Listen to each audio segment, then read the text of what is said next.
Some of history's darkest names never wore masks or hid in shadows. They smiled, charmed, and shook hands before committing the unthinkable. These aren't villains from fiction. They were real and far more terrifying. Number 5. Oscar Dirlewanger, the trigger of inhumanity. A Nazi commander with a PhD who orchestrated some of Hublothu's most unspeakable atrocities. Oscar Dirlewanger was no ordinary soldier. He held a doctorate but used it not for healing minds, for weaponizing cruelty. He led the infamous Dirlewanger Brigade, a unit of criminals, rapists, arsonists, and murderers recruited from prisons. In Belarus, they executed civilians en masse, women, children, and the elderly, often burning entire villages to the ground. Dirlewanger himself called torture a psychological tool. During the Warsaw Uprising, his brigade was responsible for over 40,000 civilian deaths. Even other SS officers described him as lower than an animal. He was never tried. In 1945, he was beaten to death by fellow prisoners in Allied custody. Number 4. David Berkowitz, The Devil Made Me Do It. In 1976, New York lived in terror. The killer? A quiet postal worker who blamed his neighbor's dog. Berkowitz used a .44 caliber revolver, striking couples in parked cars, often women with long brown hair. He sent taunting letters to police and newspapers, signing them Son of Sam. According to him, his neighbor's dog, Sam, was possessed by a demon who ordered him to kill. He always walked calmly away from the crime scenes, baffling investigators. Women across the city began cutting their hair or dyeing it in fear of being targeted. Upon capture, he admitted he was relieved.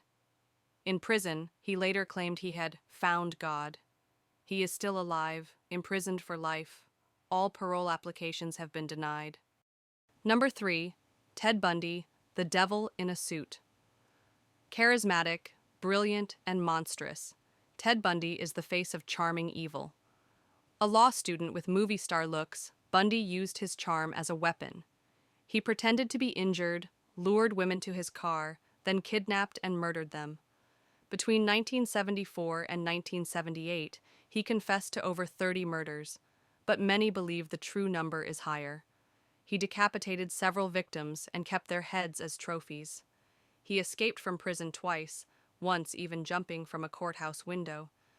In his final interviews, he blamed pornography and media obsession for fueling his urges. He was executed in the electric chair in 1989. Crowds cheered outside the prison as it happened. Number 2. Jeffrey Dahmer, the Milwaukee Cannibal. He didn't just kill, he preserved, experimented, and consumed, a serial killer who turned his home into a horror lab. Jeffrey Dahmer murdered 17 young men and boys between 1978 and 1991. He lured victims from bars with promises of money or photo shoots, only to drug, strangle, and dismember them. Inside his apartment, police later found skulls, severed heads in the fridge, and vats of acid filled with body parts. Dahmer attempted to create a zombie slave by drilling into a victim's skull and injecting acid. The man died in agony. When arrested, he calmly told police, "I should have been killed years ago." His case shocked the world not just for the acts, but for the extreme calmness with which he described them. He claimed he didn't kill out of hate, but out of a twisted fear of loneliness. In 1994, Dahmer was beaten to death by another inmate in prison. No one mourned. Number 1. Jack the Ripper, the Ghost of Whitechapel.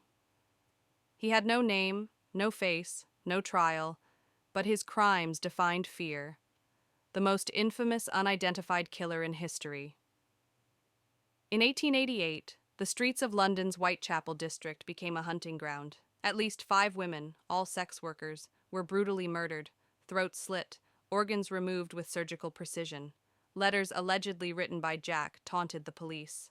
One included a piece of a human kidney. Theories ranged from doctors to royals, but he was never caught.